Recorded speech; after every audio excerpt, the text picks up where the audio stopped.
করছি যে আল্লাহ সুবহানাহু ওয়া তাআলা আমাদেরকে তার মনোনীত ধর্ম ইসলাম ধর্মে দীক্ষিত করে ইমানের মতো মহাদুনিয়ার দানে ধন্য করে আখির জামানার মধ্যে শ্রেষ্ঠ নবী মুহাম্মদ রাসূলুল্লাহ সাল্লাল্লাহু আলাইহি ওয়াসাল্লামের উম্মত করে এই ধরাতে আমাদেরকে পাঠিয়েছেন। এই জন্য রব্বুল আলামিনের দরবারে আমরা শুকর আদায় করছি। সবাই অন্তর খুলে মন খুলে একবার শুকর আদায় করছি আলহামদুলিল্লাহ।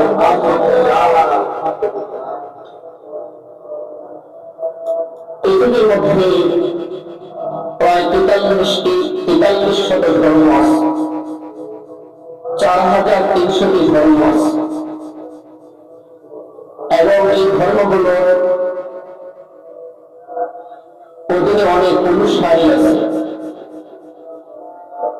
তবে এর মধ্যে প্রধানত কয়েকটি ধর্ম আছে যেগুলো বিশ্বময় সবচেয়ে বেশি প্রচলিত এবং পরিচিত। এর মধ্যে একটি ধর্মের নাম হল খ্রিস্ট ধর্ম। বর্তমান পৃথিবীতে খ্রিস্ট ধর্মের অনুসারী প্রায় 250 কোটির মতো। এই হিসাবে ধর্মীয় অনুসারী বিবেচনায় পৃথিবীতে খ্রিস্ট ধর্ম হল 1 নম্বরে। খ্রিস্ট ধর্মের অনুসারী বা সংখ্যার বিবেচনায় সবচেয়ে বেশি পৃথিবীর হল খ্রিস্ট ধর্মের অনুসারী। 2 নম্বর ইসলাম ধর্মের অনুসারী, যাদের সংখ্যা হল অনুসারী হল প্রায় 205 কোটির উপরে। অদূর ভবিষ্যতে বলা যায় বিভিন্ন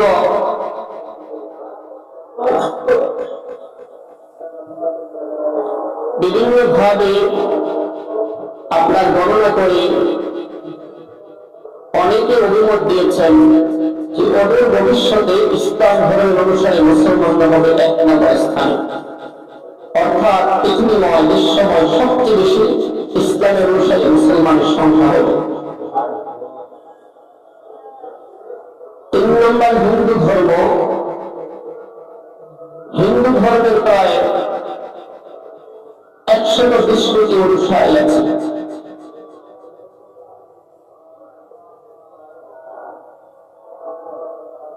আরেকটি হল বৌদ্ধ ধর্ম।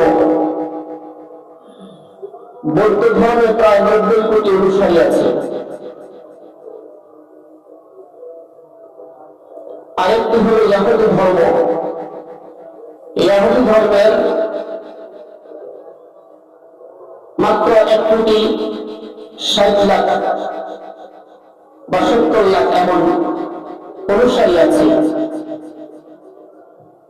আরেকটি হল নাস্তিকবাদ, যারা কোন ধর্মে বিশ্বাসী নয়, যারা কোন স্রষ্টায় বিশ্বাসী নয়, যারা স্রষ্টার অস্তিত্বকে অস্বীকার করে, এমন নাস্তিকের সংখ্যা বিশ্বময় প্রায় 130 কোটির মতো। তো এর মধ্যে সবচেয়ে বেশি সংখ্যা নিয়ে যেই ধর্মটি আছে সেটা হল খ্রিস্ট ধর্ম। খ্রিস্ট ধর্ম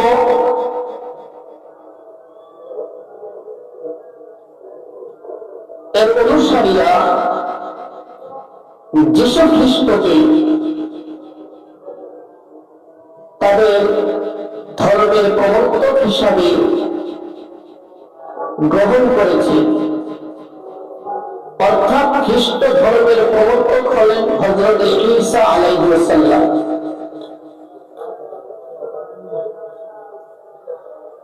ঈসা আলাইহিস সালাম খ্রিস্ট ধর্মের প্রবর্তক হয়ে দুনিয়াতে এসেছেন। আল্লাহ তাআলা তাকে নবুয়ত এবং রিসালাতের দায়িত্ব দিয়ে দুনিয়াতে পাঠিয়েছেন। খ্রিস্ট ধর্মের ধর্মীয় গ্রন্থ অনুযায়ী খ্রিস্ট ধর্মের অনুসারীদের মাঝে তিনি যীশু খ্রিস্ট হিসাবে পরিচিত। আর আমাদের মুসলমান সম্প্রদায়ের মাঝে মুসলমানদের ধর্মীয় গ্রন্থ কোরআনুল কারীমে যাকে বলা হয়েছে, যার পরিচয় এভাবে দেওয়া হয়েছে, ঈসা ইবনে মারইয়াম, মারইয়ামের পুত্র ঈসা। মারইয়ামের পুত্র ঈসা এই নামে যাকে কোরআনে বর্ণনা করা হয়েছে। কোরআনুল কারীমে ঈসা আলাইহিস সালামের আরেকটি নাম হচ্ছে মাসীহ। মাসীহ শব্দের মাধ্যমে ঈসা আলাইহিস সালামের আলোচনা কোরআনুল কারীমে এসেছে। কিন্তু খ্রিস্টান ধর্ম সম্প্রদায়ের মাঝে যাকে আমরা ঈসা আলাইহিস সালাম বলি, তাকে খ্রিস্ট ধর্মের অনুসারীরা যীশু খ্রিস্ট বলে। যীশু খ্রিস্ট নামে খ্রিস্টান ধর্ম অবলম্বীদের মাঝে পরিচিত।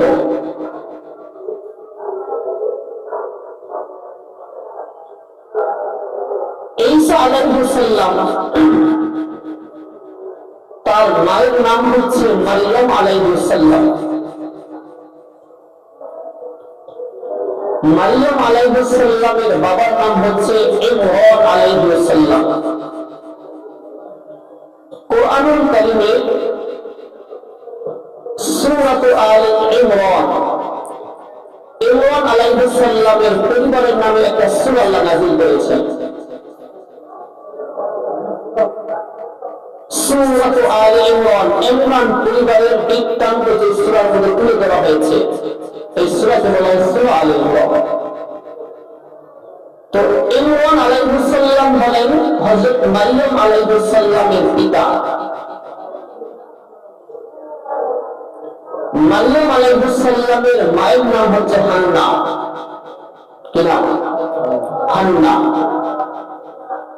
হান্না তিনি মান্নত করেছেন, আল্লাহ তাআলা তাকে যদি সন্তান দেন, ওই সন্তানকে বাইতুল মুকাদ্দাসের জন্য, বাইতুল মুকাদ্দাসের খাদেম হিসাবে আল্লাহর রাস্তায় তিনি দান করে দিলেন। বাইতুল মুকাদ্দাসের জন্য তাকে অক্ষ করে দিলেন, এই মান্নত করেছিলেন। তো এরপরে হান্নার গর্ভে যে সন্তান এসেছে এবং তিনি যে সন্তান, তার থেকে যে সন্তান জন্মগ্রহণ করেছে তার নাম হলো মারইয়াম আলাইহিস সালাম। মারইয়াম আলাইহিস সালাম সেই অনুযায়ী বাইতুল মুকাদ্দাসের খাদেমা হিসাবে বাইতুল মুকাদ্দাসে তিনি থাকতেন। পিতা হচ্ছে ইমরান আলাইহিস সালাম। ইমরান আলাইহিস সালাম বাইতুল মুকাদ্দাসের ইমাম ছিলেন। বাইতুল মুকাদ্দাসের ইমামের দায়িত্ব তিনি পালন করেছেন। এরপর মারইয়াম আলাইহিস সালাম যার প্রতিপালনে লালিত পালিত হয়েছেন, বড় হয়েছেন, তার নাম হচ্ছে জাকারিয়া আলাইহিস সালাম। জাকারিয়া আলাইহিস সালাম হযরত মারইয়াম আলাইহিস সালামের আপন খালু, মানে খালার জামাই মারইয়াম আলাইহিস সালামের হয় আপন খালু হযরত জাকারিয়া আলাইহিস সালাম। জাকারিয়া আলাইহিস সালাম বাইতুল মুকাদ্দাসের ইমামতির দায়িত্ব পালন করেছেন এবং সেই জাকারিয়া আলাইহিস সালামের প্রতিপালনেই ঈসা আলাইহিস সালামের আম্মা মারিয়াম আলাইহিস সালাম লালিত পালিত হয়েছে। জাকারিয়া আলাইহিস সালামের অংশে আল্লাহ তার আবেদনের প্রেক্ষিতে এক সন্তান দান করেছেন, যার নাম হল ইয়াহইয়া আলাইহিস সালাম। কি নাম? ইয়াহইয়া আলাইহিস সালাম। তার অর্থ হলো হযরত ইয়াহইয়া আলাইহিস সালাম হযরত মারিয়াম আলাইহিস সালামের আপন খালাতো ভাই। ইয়াহইয়া আলাইহিস সালাম হযরত ঈসা আলাইহিস সালামের মামা বোন।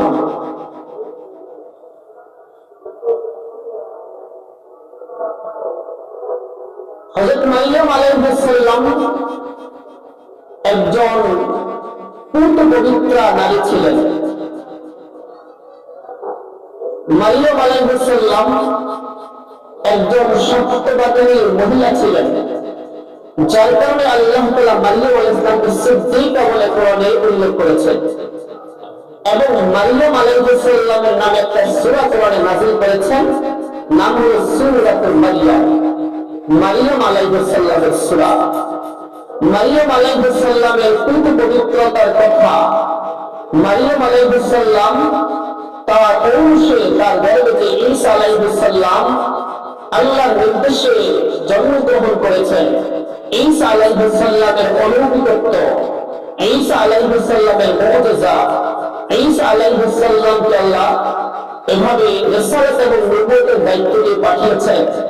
পিতা ছাড়া আল্লাহ কিভাবে তাকে পাঠিয়েছেন সেই বিশদ বর্ণনা আল্লাহ সূরা মারিয়ামের মধ্যে তুলে ধরেছেন। তার মানে ঈসা আলাইহিস সালামের মায়ের নামে কোরআনে একটা সূরা আছে, সূরার নাম হলো সূরাতুল মারিয়াম।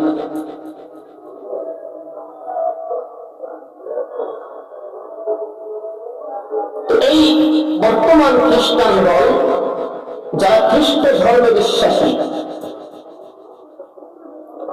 এরা হযরত ঈসা আলাইহিস সালামের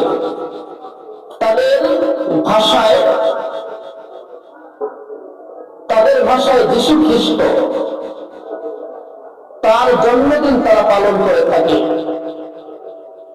25শে ডিসেম্বর। কত তারিখে?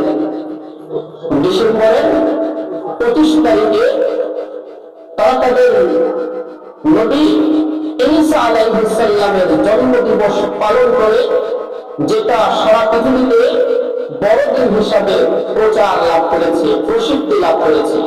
আমরা জানি বড়দিন। বড়দিন মানে খ্রিস্ট ধর্ম অবলম্বীরা ঈসা আলাইহিস সালামের জন্ম দিবসকে তারা বড়দিন হিসাবে পালন করে। 2025 সাল, আর কিছুদিন পরে 26 সাল আসবে।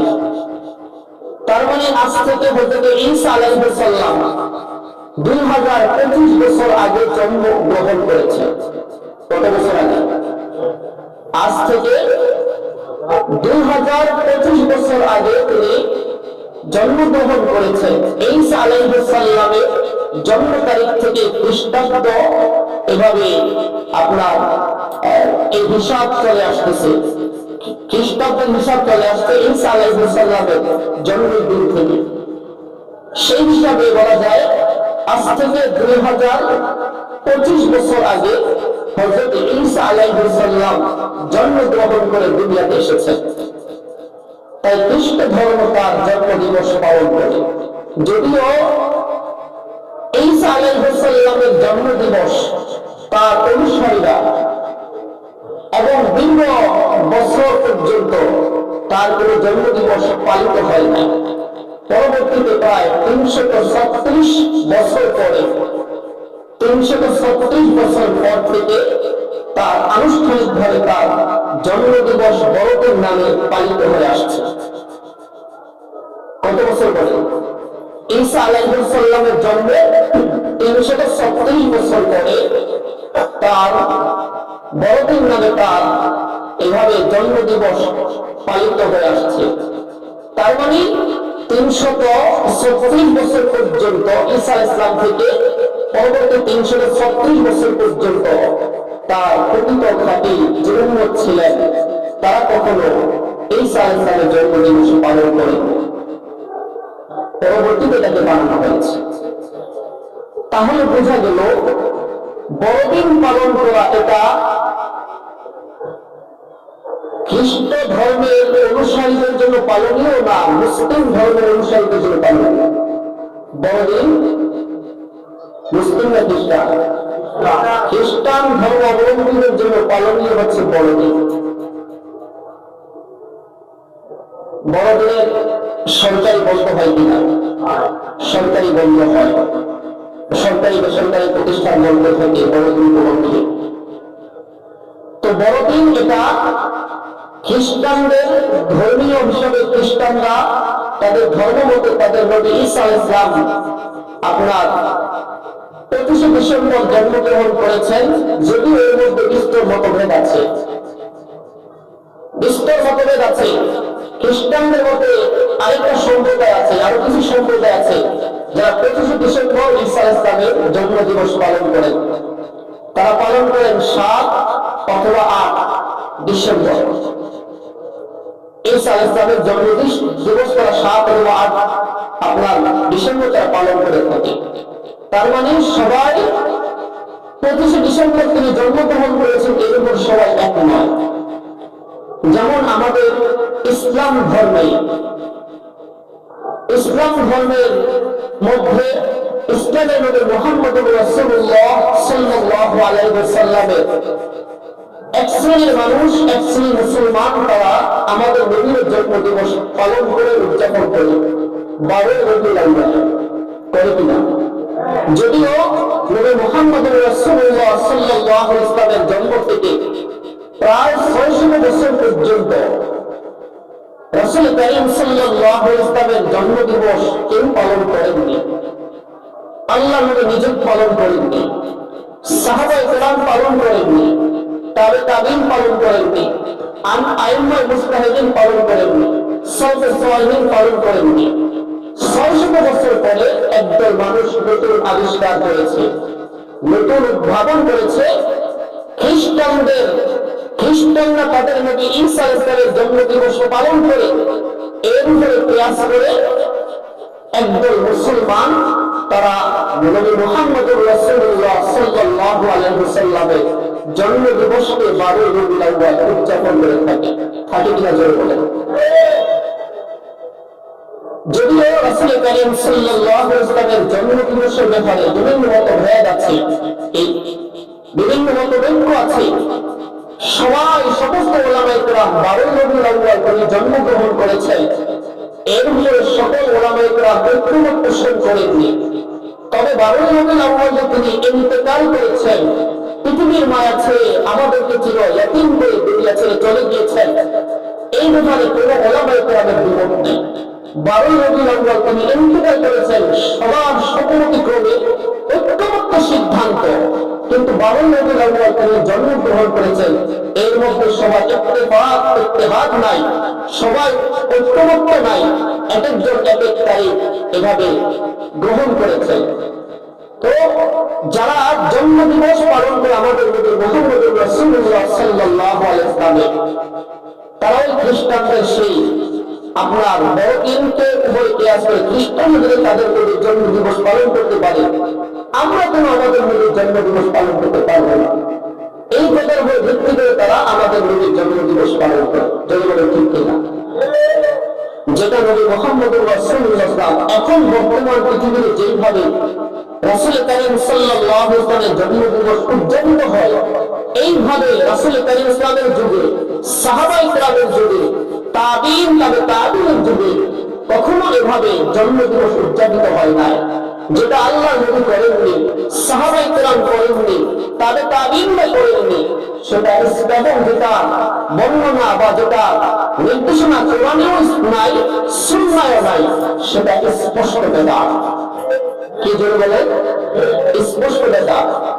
আর রাসূল কারীম সাল্লাল্লাহু আলাইহি ওয়াসাল্লাম বলেছেন, قال رسول الله صلى الله عليه وسلم وكل محدثة بدعة وكل بدعة ضلالة وكل ضلالة في النار আল্লাহর পয়গম্বর বলেছেন প্রত্যেক ধর্মের নামে নব আবিষ্কৃত জিনিসই হলো বেদাত ধর্মের নামে নব আবিষ্কৃত বস্তু হলো বেদাত অকুল্ল বেদাতিন দালালাহ আর প্রত্যেক বেদাতই হলো গুনাহ প্রত্যেক বেদাতই হলো ভ্রষ্ট অকুল্ল দালালাতিন ফিন্নার আর প্রত্যেক পথভ্রষ্টতার জন্য হলো জাহান্নাম চিল্লায় বলেন নাউযুবিল্লাহ যেটা বেদাত যেটা নবম আবিষ্কৃত ধর্মের নামে এটা বেদাত আর যেটা বেদাত হয় যেটা বেদাত এটা গুমরাহি যেটা গুমরাহি হয় যে ওই গুমরাহির পথ গ্রহণ করে তার ঠিকানা সোজা জাহান্নাম হয়ে যায় তো খ্রিস্ট ধর্ম অনুসারী খ্রিস্টানরা ঈসা আলাইহিস সালামের জন্মদিবস হিসাবে বড়দিন পালন করে এটা মুসলমানদের ধর্মীয় উৎসব হতে পারে না অতএব কোনো মুসলমান তাদের এই উৎসবে অংশগ্রহণ করতে পারে না যে বলে ঠিক কিনা খ্রিস্টানদের নবী ঈসা আলাইহিস সালামের ব্যাপারে তাদের যে আকীদা বিশ্বাস আল্লাহর ব্যাপারে তাদের যে আকীদা বিশ্বাস তাদের সুরাজদার বিশ্বাসের উপর ভিত্তি করে বলা যায় বর্তমান পৃথিবীর খ্রিস্টানরা সম্পূর্ণরূপে মুশরিক বর্তমান পৃথিবীর খ্রিস্টানরা সম্পূর্ণ মুশরিক মুশরিক বলা হয় যে আল্লাহর সাথে অন্যকে অংশীদার সাব্যস্ত করে আল্লাহর সঙ্গে অন্যকে আল্লাহর সমকক্ষ মনে করে তারাই হয়েছে মুশরিক বর্তমান পৃথিবীর খ্রিস্টানরা তৃতীয়বাদে বিশ্বাসী তিন খোদায় বিশ্বাসী তিন আল্লাহ বিশ্বাসী খ্রিস্টানের দল বিশ্বাস করে আল্লাহ হয়েছেন তিনজন চিল্লা বলে নাউযুবিল্লাহ আল্লাহ হয়েছেন তিনজন এক নম্বর আল্লাহ দুই নম্বর আল্লাহ তাআলা জন্ম দিয়েছেন তার সন্তান ঈসা আলাইহিস সালাম তিনি হলেন দুই নম্বর আল্লাহ তিন নম্বর ঈসা আলাইহিস সালাম যে মারিয়াম আলাইহিস সালামের গর্ভে জন্মগ্রহণ করেছেন তিনি হয়েছেন তৃতীয় খোদা চিল্লা বলে নাউযুবিল্লাহ যে বলতে ইসলাম আমাদেরকে শিক্ষা দেয় কয় খোদার শিক্ষা দেয় ইসলাম এক খোদায় বিশ্বাসী এক খোদার শিক্ষা দেয় এই জন্য ইসলাম ধর্মের অনুসারী মুসলমানদেরকে বলা হয় একাত্মবাদে বিশ্বাসী আল্লাহ বলেন কুল হুয়াল্লাহু আহাদ আল্লাহুস সামাদ লাম ইয়ালিদ ওয়া লাম ইউলাদ ওয়ালাম ইয়াকুল লাহু কুফুওয়ান আহাদ আল্লাহ বলেন নবী হে আপনি বলে দেন পৃথিবীর মানুষদেরকে জানিয়ে দেন আল্লাহু আহাদ তিনি আল্লাহ তিনি হয়েছেন একক তিনি হয়েছেন অদ্বিতীয় যার কোনো তৃতীয় নাই একে করে যার কোনো দুই নাই তিনি হয়েছেন একক তিনি হয়েছেন অদ্বিতীয় আল্লাহুস সামাদ আল্লাহ পৃথিবীর কারো মোটামুটি নয় আল্লাহ পৃথিবীর কারো মোটামুটি নয় লাম ইয়ালিদ ওয়া লাম ইউলাদ আল্লাহ কাউকে জন্ম দেন নাই কারো থেকে আল্লাহ জন্ম দেন নাই আল্লাহ কাউকে জন্ম দেন নাই কারো থেকে আল্লাহ জন্ম দেন নাই ওয়ালাম ইয়াকুল লাহু কুফুওয়ান আহাদ আল্লাহর সমকক্ষ পৃথিবীতে কেউ নাই চিল্লায় বলে সুবহানাল্লাহ ইসলাম আমাদের একাত্মবাদ শিক্ষা দেয় যেমন আমরা হলাম একাত্মবাদে বিশ্বাসী আর খ্রিস্টানরা তিন খোদায় বিশ্বাসী জন্য তাদেরকে তিনবাদী বলা হয় তিন খোদায় তারা বিশ্বাসী তিন খোদায় তারা বিশ্বাসী হয় তারা কখনো মুমিন হতে পারে না তারা কখনো আল্লাহ তাআলার খালেস বান্দা হতে পারে না তারা কখনো ইমানদার হতে পারে না তারা কখনো মুসলিম হতে পারে না তারা বলেছে মুশরিক তারা কি করে বলে অথচ হযরত ঈসা আলাইহিস সালাম তাদেরকে সত্যবাদের শিক্ষাই দিয়েছেন, এক আল্লাহর ইবাদত করার, এক আল্লাহর গোলামি করার শিক্ষা তাদেরকে দিয়েছেন। আল্লাহ তাআলা বলেন, ওয়ালাকাদ কাফারাল্লাযীনা ক্বালু ইন্নাল্লাহা হুয়াল মাসীহু ইবনে মারইয়াম। বেঈমানের দল, অবিশ্বাসী দল, কাফেরের দল, তারা বলে ঈসা ইবনে মারইয়াম তথা মারইয়ামের সন্তান ঈসা আলাইহিস সালাম তিনি হয়েছেন আল্লাহ। আল্লাহ বলেন নাউযুবিল্লাহ। وقال المسيح ابن مريم আর মারইয়ামের সন্তান মাসীহ তথা ঈসা আলাইহিস সালাম বললেন, ইয়া বনি ইসরাঈল আ'বুদুল্লাহ রাব্বী ওয়া রাব্বাকুম। হে বনি ইসরাঈলের দল, তোমরা ওই আল্লাহর ইবাদত করো, ওই আল্লাহর গোলামি করো যে তোমাদের রব, আমারও রব, ওই আল্লাহর তোমরা ইবাদত করো। সুবহানাল্লাহ।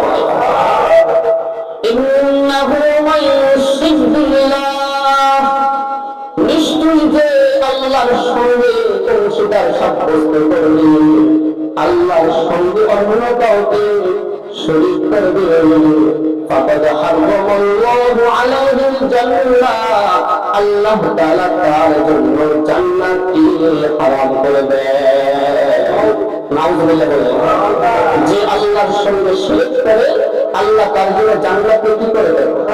আরো জোরে বলতে হবে, কি করে দেন? হারাম করে দেন জান্নাত। ইন্নাহু মান ইউশরিক বিল্লাহি ফাকাদ হারামাল্লাহু আলাইহিল জান্নাহ, যে আল্লাহর সঙ্গে অংশীদার সাব্যস্ত করবে, আল্লাহ তাআলা তার জন্য জান্নাতকে চিরতরে হারাম করে দেন। ওয়া মা লিল-যালিমিনা মিন আনসার, আর জালিমদের জন্য কোনো সাহায্যকারী নাই। যে আল্লাহর সঙ্গে শিরক করে সে সবচেয়ে বড় জালেম, তার থেকে বড় জালেম আর কেউ হতে পারে না। আল্লাহ তাআলা কোরআনুল কারীমে বলেছেন, ইন্নাশ শিরকা লাযুলমুন আযীম, নিশ্চয়ই শিরক হচ্ছে সবচেয়ে বড় অন্যায়। শিরক হচ্ছে সবচেয়ে বড় জুলুম। বর্তমান পৃথিবীর খ্রিস্টানের দল তৃতীয়বাদীতে বিশ্বাসী হয়ে, তিন খোদায় বিশ্বাসী হয়ে তারা সবাই মুশরিক। তাদের জন্য আল্লাহ তাআলা জান্নাতকে চিরতরে হারাম করে দিয়েছেন।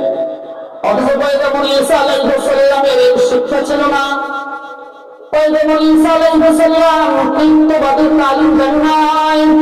পয়গম্বর ঈসা আলাইহিস সালাম তৃতীয়বাদীর শিক্ষা দেন নাই।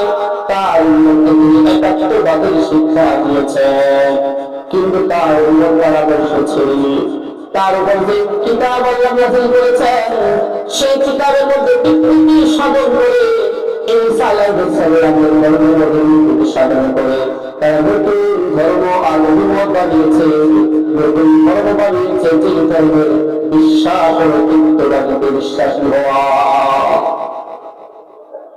এবং তারা কি ভয়ঙ্কর বিশ্বাস লালন করে, ভয়ঙ্কর বিশ্বাস লালন করে, এবং সেই বিশ্বাসের ভিত্তি করে সারা পৃথিবীতে তারা খ্রিস্ট ধর্মের প্রচার প্রসার ঘটায়, খ্রিস্ট ধর্মের দাওয়াত তারা দিয়ে থাকে।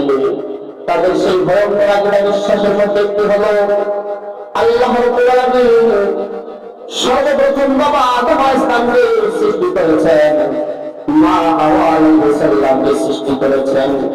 তারপরে তাদেরকে সৃষ্টি করে জান্নাতের মধ্যে থাকার জন্য আল্লাহ বললেন, আর বললেন, وَقُلْنَا يَا آدَمُ اسْكُنْ أَنْتَ وَزَوْجُكَ الْجَنَّةَ وَكُلَا مِنْهَا رَغَدًا حَيْثُ شِئْتُمَا وَلَا تَقْرَبَا هَٰذِهِ الشَّجَرَةَ فَتَكُونَا مِنَ الظَّالِمِينَ।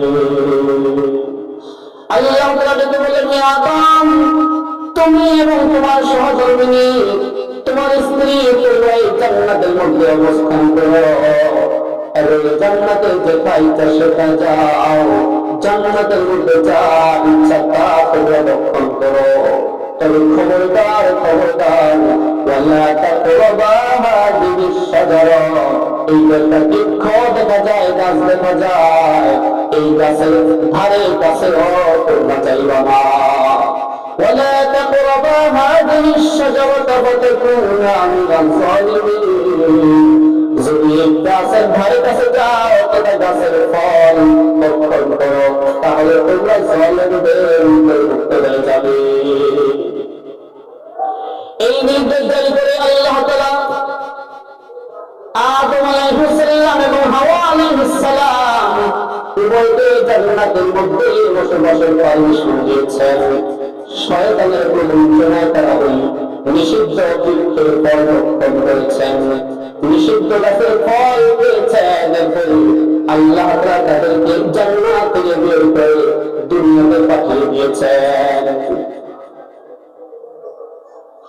সারা পৃথিবী আহলুস সুন্নাহ ওয়াল জামাতের আকীদায় বিশ্বাস রয়েছে, ইসমে আম্বিয়া সমস্ত নবী রাসূলরা হয়েছেন নিষ্পাপ মাসুম। কোন নবীর কোনো গুনাহ নাই, কোন নবী কোনো গুনাহ করতে পারেন না, কোন নবীর কোনো গুনাহ নাই, সমস্ত নবী নিষ্পাপ মাসুম। সারা পৃথিবীর আহলুস সুন্নাহ ওয়াল জামাতের আকীদা, কারণ নবীদেরকে পৃথিবীর কোনো মানুষ নবুয়ত এবং রিসালাতের জন্য নির্বাচন করে নাই। দুনিয়ার কোনো মানুষ ভোট দিয়ে নবী বানায় নাই, দুনিয়ার কোনো মানুষ ভোট দিয়ে রিসালাতের দায়িত্ব দেয় নাই। নবীদেরকে স্বয়ং আল্লাহ তাআলা নিজেই নির্বাচন করেছেন, বলে বলে ঠিক কিনা? নবী রাসূলদেরকে আল্লাহ নিজেই নির্বাচন করেছেন, নিজেই নবুয়তের দায়িত্ব দান করেছেন, রিসালাতের দায়িত্ব দান করেছেন। আল্লাহ তাদেরকে মানব জাতির হিদায়াতের জন্য নবুয়ত এবং রিসালাতের দায়িত্ব দিয়েছেন। আল্লাহ যাদেরকে নির্বাচন করেছেন তারা কখনো গুনাহগার হতে পারে না। ঠিক না? যদি তারা গুনাহগার হয় আল্লাহর উপরে কষ্ট চলে আসে। আল্লাহ তাআলা গুনাহগার নবীদেরকে, গুনাহগার মানুষদের হিদায়াতের জন্য পাঠিয়েছে, এটা হতে পারে না। এটা যুক্তির কথা নয়, ইনসাফের কথা নয়। এই জন্য সারা পৃথিবী আহলুস সুন্নাহ ওয়াল জামাতের আকীদা হয়েছে নবীরা হয়েছেন মাসুম নিষ্পাপ। খ্রিস্টান ধর্মাবলম্বীরা তাদের আকীদা বিশ্বাস তাদের বই প্রস্তুত করলে জানা যায়, তাদের লিখিত বই পুস্তকে লেখা আছে বর্তমান দুনিয়ার খ্রিস্টানের দল তারা বিশ্বাস করে আল্লাহ তাআলা আদম আলাইহিস সালামকে দুনিয়াতে জান্নাত সৃষ্টি করে জান্নাতের মধ্যে দিয়েছেন এবং তাকে জান্নাতের মধ্যে অবস্থান করতে বলেছেন। কিন্তু তিনি আল্লাহর নির্দেশ অমান্য করে নিষিদ্ধ গাছের বৃক্ষ, নিষিদ্ধ গাছের ফল ভক্ষণ করেছেন। এতে তিনি বড় গুনাহগার হয়েছেন, গুনাহগার হয়েছেন, গুনাহ করেছেন। আর গুনাহ করার পর যখন তিনি দুনিয়াতে এসেছেন, গুনাহগার আদমের শুধু সন্তান জন্মগ্রহণ করেছে, সবাই হলো গুনাহগার। যত নবী দুনিয়াতে এসেছে সবাই হলো গুনাহগার। গুনাহগার নবীদের মাধ্যমে, গুনাহগার প্রতিনিধির মাধ্যমে, গুনাহগার মধ্যে গুনাহ থেকে বাঁচানো সম্ভব নয়।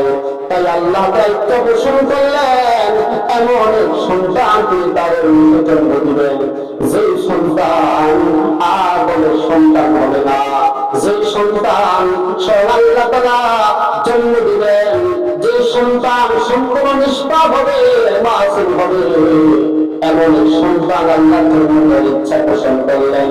তাই আল্লাহ তাআলা মারইয়াম আলাইহিস সালামের গর্ভে ঈসা আলাইহিস সালামকে জন্ম দিয়েছেন। আল্লাহ পিতা হয়েছেন, ঈসা আলাইহিস সালাম সন্তান হয়েছেন, মারইয়াম আলাইহিস সালাম মা হয়েছেন। মারইয়াম আলাইহিস সালামের ওরসে গর্ভে আল্লাহর ওরসে জন্মানো সন্তান ঈসা আলাইহিস সালাম গতানুগতিকভাবে যেহেতু আদমের বংশে জন্মগ্রহণ করেন নাই, এই জন্য তিনি হয়েছিলেন নিষ্পাপ, ছিলেন মাসুম। যখন ঈসা আলাইহিস সালাম দুনিয়াতে আসলেন এবং তার এই সমাজের দিকে তাকালেন, চোখ খুলে তাকালেন, দেখলেন সমাজের প্রতিটা মানুষ গুনাহের মধ্যে লিপ্ত, নাফরমানির মধ্যে লিপ্ত। তাই ঈসা আলাইহিস সালাম আল্লাহর কাছে দরখাস্ত করে বললেন, আল্লাহ সমস্ত গুনাহের সাথে নিমজ্জিত। এদেরকে গুনাহ থেকে বাঁচার কোনো উপায় নাই, একটাই আমি সেটা হয়েছে, ওগো আল্লাহ আমাদের সুনির্দিষ্ট অবস্থায় মরণ করার তৌফিক দাও, সুনির্দিষ্ট অবস্থায় আমাদের মরণ দাও। আর সুনির্দিষ্ট অবস্থায় মরণ করলে যে কষ্ট হবে, যে মুসাক্কাত হবে, যে বেকার যন্ত্রণা আমার হবে, ওই বেকার যন্ত্রণা আর কষ্ট আমার সকল উম্মতের গুনাহের কাফারা হিসেবে আমি দিতে চাই। যারা আমাকে তোমার পুত্র হিসাবে বিশ্বাস করবে চিল্লায় বলেন নাউজুবিল্লাহ। বর্তমান দুনিয়ার খ্রিস্টানের দল মানুষদেরকে অন্য ধর্মাবলম্বীদেরকে বলে দেওয়া দেয় যে ঈসা আলাইহিস সালাম আল্লাহর পুত্র, ঈসা আলাইহিস সালামকে আল্লাহ তাআলা দুনিয়াতে পাঠাইছেন। আর যারা ঈসা আল্লাহর পুত্র বলে বিশ্বাস করবে, ঈসা আলাইহিস সালাম তাদের জীবনের সমস্ত গুনাহের অগ্রিম কাফারা সুনির্দিষ্ট অবস্থায় মরণ বরণ করে দিয়ে দিয়েছে। নাউজুবিল্লাহ। সম্পূর্ণ ভ্রান্ত মতবাদ। এই ভ্রান্ত মতবাদ দিয়ে খ্রিস্টানরা মানুষের মাঝে খ্রিস্ট ধর্মের প্রচার চালায়। তো বলেছিলাম বর্তমান পৃথিবীর খ্রিস্টানরা তারা আহলে কিতাবের অন্তর্ভুক্ত হওয়ায় তারা সম্পূর্ণরূপে মুশরিক, তারা তৃতীয়বাদীতে বিশ্বাসী। এই বর্তমান খ্রিস্টানের দল তাদের আরেকটা উৎসব রয়েছে 31st নাইট। কি জোরে বলেন? আর জোরে বলেন 31st নাইট আছে না গেছে? কবে? 31 তারিখ রাতে সেই 31st নাইট উচ্চারিত হবে। বলে যে 31st নাইট যারা উদযাপন করে, যেভাবে উদযাপন করে, এতে সওয়াব হয় না গুনাহ হয়? আর যদি বলেন গুনাহ হয়। এই বাংলার জমিনে যারা এই 31st নাইট উদযাপন করে তারা অধিকাংশ মুসলিম না খ্রিস্টান? আর যদি বলেন অধিকাংশ মুসলমান। কিন্তু 31st নাইট এই অনুষ্ঠানটা মুসলমানের না খ্রিস্টানদের? আর যদি বলেন অতএব যেহেতু 31st নাইট এই অনুষ্ঠান খ্রিস্টানদের, আমরা সবাই এখন থেকে প্রস্তুতি গ্রহণ করব, যখন 31st নাইট আসবে সবাই একসাথে উদযাপন করব। ঠিক আছে? তাহলে কি করবেন?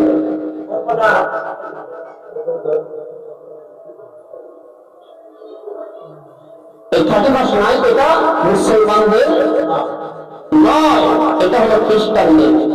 খ্রিস্টানদের আদর্শ, খ্রিস্টানদের এই আপনার এই আদর্শ এগুলো মুসলমান গ্রহণ করতে পারে পারে?